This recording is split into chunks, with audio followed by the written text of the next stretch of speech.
Bismillahirrahmanirrahim. Assalamualaikum warahmatullahi wabarakatuh. Selamat berjumpa kembali para sahabat Hairil Anas TV di mana saja Anda berada, di Nusantara maupun di mancanegara. Kembali Anda berjumpa dengan penyiar Anda, Haji Abu Salam Motorik, yang menyapa Anda melalui channel Hairil Anas TV, memancar dari Kota Makassar, Sulawesi Selatan, Indonesia.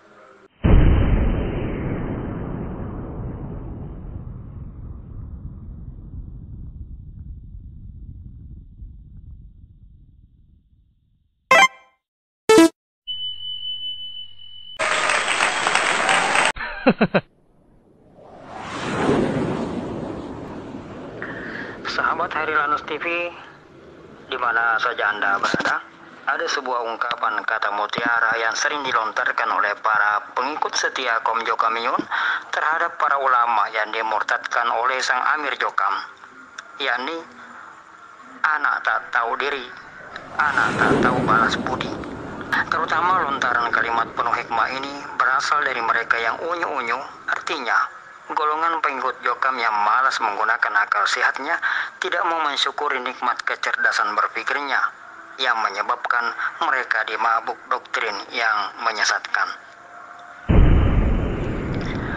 Ungkapan penuh penistaan ini ditujukan kepada apa yang mereka sebut sebagai trio berdaster. Subhanallah, ulama yang menjalankan sunnah Nabi, memakai pakaian kesenangan Rasulullah yaitu gamis, dikatakan sebagai orang berdaster. Sungguh sebuah penistaan terhadap sunnah Rasulullah Sallallahu Alaihi Wasallam. Kita kembali kepada kalimat penuh hikmah yang ditujukan kepada para ulama alumni Haramain yang mereka sebut sebagai anak tak tahu balas budi itu. Entah dari mana dan siapa yang pertama kali mencetuskan kalimat ejekan ini, namun yang jelas ini sungguh pernyataan yang cacat logika. Mereka menyebut para ulama itu tidak tahu diri, tidak tahu balas budi karena sudah disekolahkan oleh Amir Jokam, dibiayai sekolahnya oleh jamaah, namun ketika pulang dari Haramain, bukannya berbuat baik sebagai balas jasa, namun justru ingin merebut keamiran dan merongrong jamaah.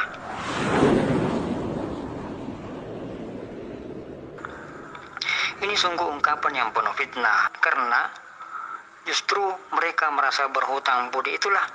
Mereka ingin memperbaiki dan meluruskan apa yang ternyata menyimpang dalam tubuh jamaah dan keamiran Jokam, sesuai dengan dasar keilmuan yang telah mereka peroleh selama puluhan tahun berguru di Haramain, di sumber dan asalnya agama yang hak dan benar ini.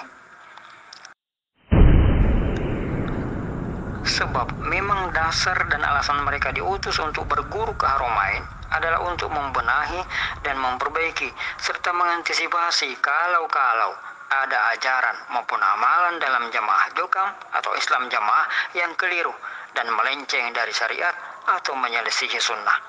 Bukan sekedar untuk gaya-gayaan kepada pihak luar bahwa LDI atau kelompok Islam jamaah juga memiliki ulama alumni Haramain. Bukan untuk tujuan itu. Namun yang paling utama adalah untuk melakukan pembenahan ke dalam. Ustadz Abdullah Mas'ud, salah seorang dari yang mereka sebut sebagai trio daster, dengan gamblang dan jelas mengatakan bahwa justru karena merasa berhutang budi itulah sehingga ia bersama teman-teman seperguruannya beritikat baik membenahi kekurangan-kekurangan yang ada dalam jamaah untuk menyelamatkan saudara-saudara mereka dari amalan yang menyelisih sunnah, bukan untuk merongrong tetapi justru ingin memperbaiki. Teman-teman kita di sana, kalau kita bilang ajaranmu salah, akidahmu salah, bingung mereka sesatnya di mana. Yang kita kaji itu Quran hadis. Kita itu ngajinya Quran hadis, kalau dibilang sesat itu gimana? Bingung kan? Jadi caranya meyakinkan, tapi orang di sini ditutup, nggak boleh dia dengar kajian dari luar kelompoknya, nggak boleh, sehingga apapun yang ditafsirkan di sana mereka yakin ini adalah tafsir yang benar. Ustadz Abdullah Mas'ud, salah seorang dari yang mereka sebut sebagai trio daster, dengan gamblang dan jelas mengatakan bahwa justru karena merasa berhutang budi itulah sehingga ia bersama teman-teman seperguruannya beritikat baik membenahi kekurangan-kekurangan yang ada dalam jamaah. Sebab andai kata jamaah sudah baik, andai kata sudah sempurna, dan andai benar Islam di Mekah, Madinah sudah tidak benar, maka tentu mereka tidak akan mungkin diutus untuk berguru ke sana. Itu logika berpikir sederhananya. Tetapi kaum Jokam menolak untuk memakai akalnya untuk berpikir.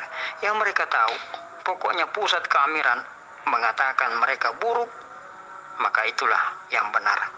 Subhanallah. Kalimat-kalimat itu kemudian dilanjutkan dengan kalimat Bahlul bin Jahil selanjutnya, yakni, untuk apa mengikuti trio kuek-kuek berdaster yang durhaka itu? Lebih baik kita ikuti pada kelompok yang sudah jelas-jelas berkembang dan besar serta diakui pemerintah. Namun ada sebuah jawaban cerdas dari para hijrawan yang mereka sebut sebagai JRK, yakni, ibarat disuruh memilih antara mengikuti Musa atau mengikuti Fir'aun, tentu lebih baik memilih ikut Musa yang dianggap durhaka oleh para pengikut Fir'aun. Sama persis dengan kondisi yang terjadi dalam komunitas Jokam saat ini. Musa zaman now itu, yakni para ulama alumni Haromain, memang masa kecilnya dulu dipelihara, dibesarkan, dan dibiayai segala keperluannya oleh kerajaan Fir'aun zaman now, yakni keamiran Jokam. Dan dikala mereka telah besar dan telah mengerti mana benar, mana salah, mana hak, mana batil, mana keadilan, mana kesewenang-wenangan, maka trio Musa zaman now itu berbalik untuk menentang segala bentuk kejahilan dan amalan-amalan yang menyelisih sunnah. Sama dengan Musa yang ingin menyelamatkan kaum Bani Israel dari penindasan Fir'aun dan pembesarnya, demikian pula tiga sekawan Musa zaman now itu. Mereka ingin menyelamatkan sahabat, kerabat, dan saudaranya dari kesewenang-wenangan Amir Jokam yang dibungkus dengan agama. Durhakakah itu? Sama sekali tidak. Mereka sedang membalas kebaikan seluruh jamaah Jokam yang telah ikut andil membiayai dan mensupport proses pembelajaran mereka sampai selesai. Dan sebagai bentuk balas budinya, mereka ingin menyelamatkan semua orang yang telah mensupportnya itu. Justru mereka akan durhaka ketika mereka diam melihat penyimpangan ini terus berlangsung tanpa ada itikat baik untuk merubah, memperbaiki, dan meluruskannya.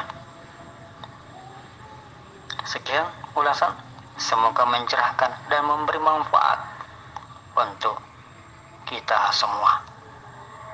Barakallahu lana wa fikum, jazakumullahu khair. Assalamualaikum warahmatullahi wabarakatuh.